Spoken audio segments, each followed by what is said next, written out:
Hi ಎಲ್ಲರಿಗೂ ನಮಸ್ಕಾರ. Fun food M2 ಚಾನೆಲ್ಗೆ ಸ್ವಾಗತ. ಚಳಿಗಾಲದಲ್ಲಿ ಮಾತ್ರ ಸಿಗುವಂತಹ ಹಸಿ ಕಡಲೆಕಾಯಿಯಿಂದ ರುಚಿಯಾಗಿರುವಂತಹ ರೆಸಿಪಿನ ಮಾಡ್ಬೋದು. ಅದರಲ್ಲಿ ನಾನಿವತ್ತು ಈ ಕಾಳುಗಳನ್ನ ಬಳಸ್ಕೊಂಡು ಉಪ್ಪಿಟ್ಟನ್ನು ಮಾಡ್ತಾಯಿದ್ದೀನಿ. ಬನ್ನಿ ಹೇಗೆ ಮಾಡೋದು ಈ ಹಸಿ ಕಡಲೆಕಾಯಿಯಿಂದ ಉಪ್ಪಿಟ್ಟನ್ನು ಅಂತ ನೋಡೋಣ.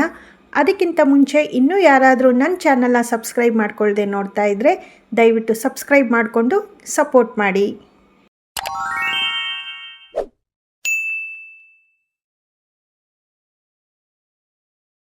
ಮೊದಲಿಗೆ ನಾನಿಲ್ಲಿ ಬಾಣಲೆಯನ್ನು ಇಟ್ಕೊಂಡು 2ರಿಂದ 3 ಸ್ಪೂನ್ ಆಗುವಷ್ಟು ಎಣ್ಣೆನ ಹಾಕಿದ್ದೀನಿ.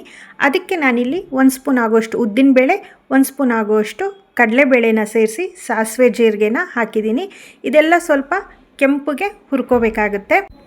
ಇದಕ್ಕೆ ಒಂದು ಚಿಕ್ಕ ಈರುಳ್ಳಿನ ಕಟ್ ಮಾಡಿ ಹಾಕ್ಕೊಳ್ತಾ ಇದ್ದೀನಿ. ಇದ್ರ ಜೊತೆಲಿ ಸ್ವಲ್ಪ ಹಸಿಮೆಣಸಿನ್ಕಾಯಿನೂ ಸೇರಿಸ್ತಾ ಇದ್ದೀನಿ. ಇದೆಲ್ಲ ಸ್ವಲ್ಪ ಚೆನ್ನಾಗಿ ಹುರ್ಕೊಂಡಾದಮೇಲೆ ಕರಿಬೇವನ್ನ ಸೇರಿಸ್ತಾ ಇದ್ದೀನಿ. ಇದ್ರ ಜೊತೆಗೆ ಚಿಕ್ಕದಾಗಿ ಹೆಚ್ಚಿ ಇಟ್ಕೊಂಡಿರುವಂತಹ ಟೊಮೆಟೊ ಕೂಡ ಸೇರಿಸ್ತಾ ಇದ್ದೀನಿ. ಹಾಗೆ ಇಲ್ಲಿ ನಿಮ್ಮ ಇಷ್ಟದ ಯಾವುದೇ ರೀತಿಯ ತರಕಾರಿಗಳನ್ನ ಬಳಸ್ಬೋದು. ಇದಕ್ಕೆ ಹಸಿ ಕಡಲೆಕಾಳನ್ನ ಸೇರಿಸ್ತಾ ಇದ್ದೀನಿ. ತೊಳೆದು ಇಟ್ಕೊಂಡಿದ್ದೀನಿ. ಅದನ್ನು ಸೇರಿಸಿ ಎಲ್ಲನೂ ಒಂದು ಸತಿ ಚೆನ್ನಾಗಿ ಮಿಕ್ಸ್ ಮಾಡ್ಕೊಳ್ತಾ ಇದ್ದೀನಿ. ಎಲ್ಲ ಮಿಕ್ಸ್ ಮಾಡ್ಕೊಂಡಾದಮೇಲೆ 3 ಕಪ್ ಆಗುವಷ್ಟು ನೀರನ್ನು ಸೇರಿಸ್ತಾ ಇದ್ದೀನಿ. ಮಾಮೂಲಿ ತಣ್ಣೀರನ್ನೇ ಸೇರಿಸ್ತಾ ಇದ್ದೀನಿ, ರೂಮ್ ಟೆಂಪ್ರೇಚರಲ್ಲಿ ಇರುವಂಥದ್ದು. ಇದಕ್ಕೆ ರುಚಿಗೆ ಎಷ್ಟು ಬೇಕೋ ಅಷ್ಟು ಉಪ್ಪನ್ನು ಕೂಡ ಸೇರಿಸ್ಕೊಳ್ತಾ ಇದ್ದೀನಿ. ಹಾಗೆ ಕೊನೆಯಲ್ಲಿ ಸ್ವಲ್ಪ ಹುಣಸೆ ರಸನ ಸೇರಿಸ್ತಾ ಇದ್ದೀನಿ. ಹುಣಸೆ ರಸ ಇಲ್ಲಿ ಆಪ್ಷನಲ್ಲು. ಹುಣಸೆ ರಸ ಬೇಡ ಅಂದರೆ ಕೊನೆಯಲ್ಲಿ ನಿಂಬೆಹಣ್ಣನ್ನು ಕೂಡ ಹಿಂಡ್ಕೋಬೋದು. ಈ ಉಪ್ಪಿಟ್ಟು ಮಾಡಲಿಕ್ಕೆ ನಾನು 1 ಕಪ್ ಆಗುವಷ್ಟು ಬನ್ಸಿ ರವೆನ ಹುರಿದು ಇಟ್ಕೊಂಡಿದ್ದೀನಿ.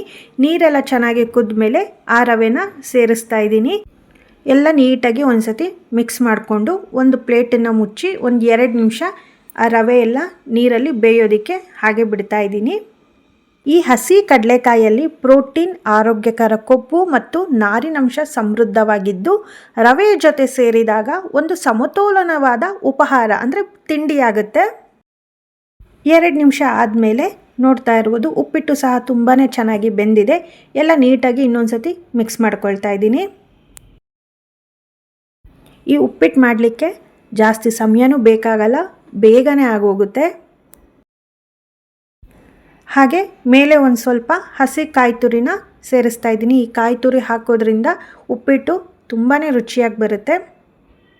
ಈ ಉಪ್ಪಿಟ್ಟಿಗೆ ಚಿಕ್ಕದಾಗಿ ಹೆಚ್ಚಿಟ್ಟಿರುವಂತಹ ಆಲೂಗಡ್ಡೆ, ಬೀನ್ಸು, ಕ್ಯಾರೆಟನ್ನು ಸೇರಿಸ್ಬೋದು. ನಾನಿಲ್ಲಿ ಸಿಂಪಲಾಗಿ ಮಾಡ್ಕೊಂಡಿದ್ದೀನಿ.